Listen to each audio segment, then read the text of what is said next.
Two fabulous war films in this review.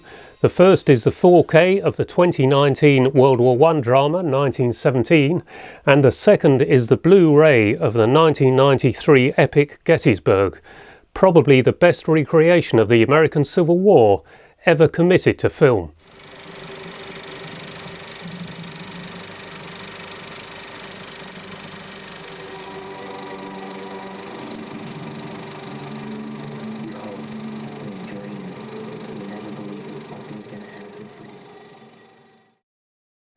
"1917" is a fictional story set, as the name suggests, sometime in 1917.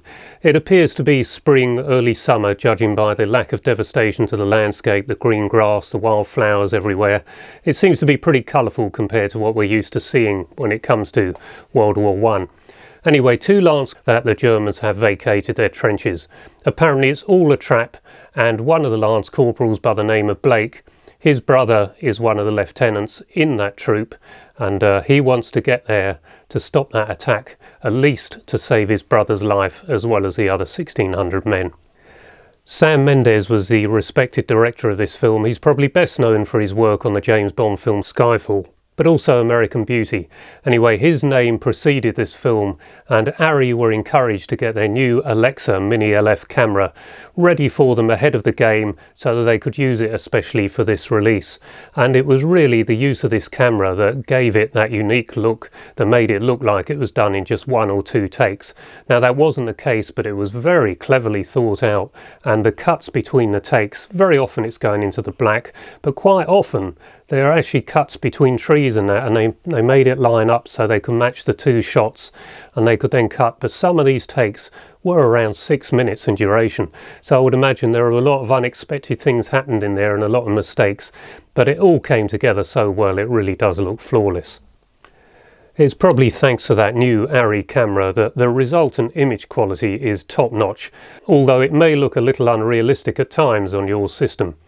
I played with the HDR settings, and by setting down from bright environment to light environment, which is available on Panasonic players, if you don't have that, you can go through the menu system on Panasonic, so it's probably the same on Sony's and all other makes.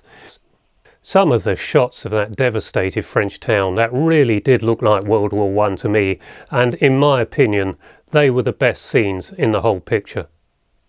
The Blu-ray is very good quality, but compared to the 4K, it does look a little lackluster, and that's probably the HDR, the high dynamic range, giving the 4K disc the edge yet again.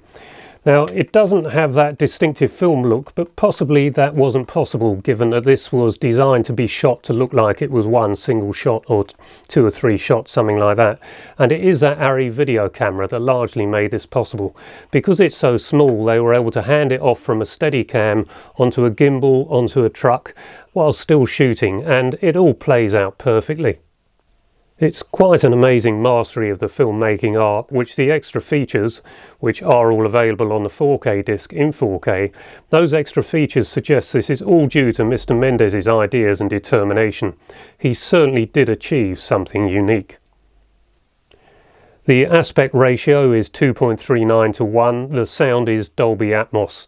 There was a 1.9 to 1 format release for those cinemas claiming to screen IMAX, but clearly this was not genuine 70mm 15perf IMAX. This 4K disc is taken from a genuine 4K master though, so that is another reason why it looks so good. I purchased my copy in the current 2 for £30 offer at HMV. Gettysburg was in the 2 for £15 Blu-ray offer. Now, I've been avoiding this Blu-ray for many years because I've had the Laserdisc since 1995, and it is probably my favourite ever Laserdisc, although conversely it's probably also the worst image quality I've got on any Laserdisc, so not NTSC format's finest hour. My late Uncle Fred is responsible for my interest in the film Gettysburg. He made me aware of this film just after it had done its few cinematic rounds in Britain. I think it made an appearance here towards the end of September 1994 and hardly made an appearance anywhere.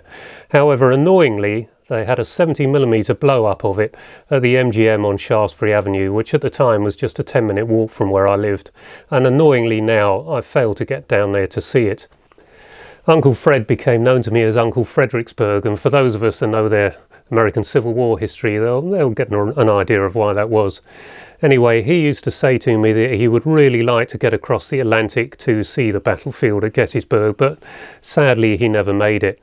However, in 2015, my wife and I had an assignment in Virginia, a filming assignment, and I saw how close that was to Gettysburg in Pennsylvania, and I thought, let's add an extra day on the front and then we can do a hotel visit to Gettysburg. And we actually booked a hotel right at the side of the main battlefield and spent the following day walking the entire perimeter of the whole battle, which, if I remember correctly, was around 20 miles.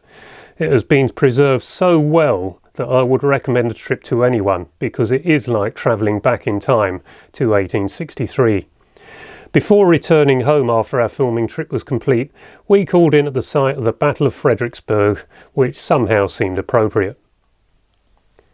This is an epic war film thanks to 5,000 Civil War reenactors who took part, and of course they all had their own replica uniforms and kits, so the added production value they brought must have been incalculable. The Blu-ray has the director's cut and it runs for 4.5 hours. The theatrical cut is on a pair of DVDs and runs for just over 4 hours. Screen ratio is 1:85:1. Image quality is good, but not the best Blu-ray quality out there. It doesn't look to me like it went through the most fastidious of transfers, so probably not from the original camera negative. Some shots are overly grainy and definition is sometimes lacking, but that was filmmaking back in 1993. Sound is DTS-HD. Turn it up loud, and at the end of this fabulous film, you'll feel almost like you've actually been through the Battle of Gettysburg. I think both films are highly recommended, with 1917 undoubtedly having the edge in terms of picture and sound, surely among the best 4K image quality releases. But Gettysburg is among my favourite all-time films, so despite not being such exceptional video as 1917, it is a fabulous film and well worth taking a look at. One last thing I'll mention is the score by Randy Edelman, which one of my favourite all-time scores. But I will say they do overuse it a little in places, and particularly when the American generals are talking to each other and they're all sounding profound. Well, it's hard to believe they were really that profound back in 1863. But this is a fabulous score, and I got this as soon as I saw the film and I've loved it ever since. Anyway, a lot of people have been leaving comments for me that they'd like to know more about film formats, and most notably Super 8, because they'd like to have the odd film presentation at home. So I may do a video on how to get into that, what to look out for sometime in the future. And also, the Ten Commandments is coming up in 4K in a couple of weeks as we record this. Now, when I tell you that that was filmed in VistaVision and with colour by Technicolor, I think by now, if you've been following my channel, you'll know that I'm expecting that to be one of the best 4K discs we've yet had. So keep watching to learn more about that one, as I've got it on pre-order. Anyway, I think that brings us to the end, so I hope you enjoyed this video. If you did, please give it a like, and perhaps consider subscribing so I'll be encouraged to create even more content like this in the future. So until the next time, bye bye for now.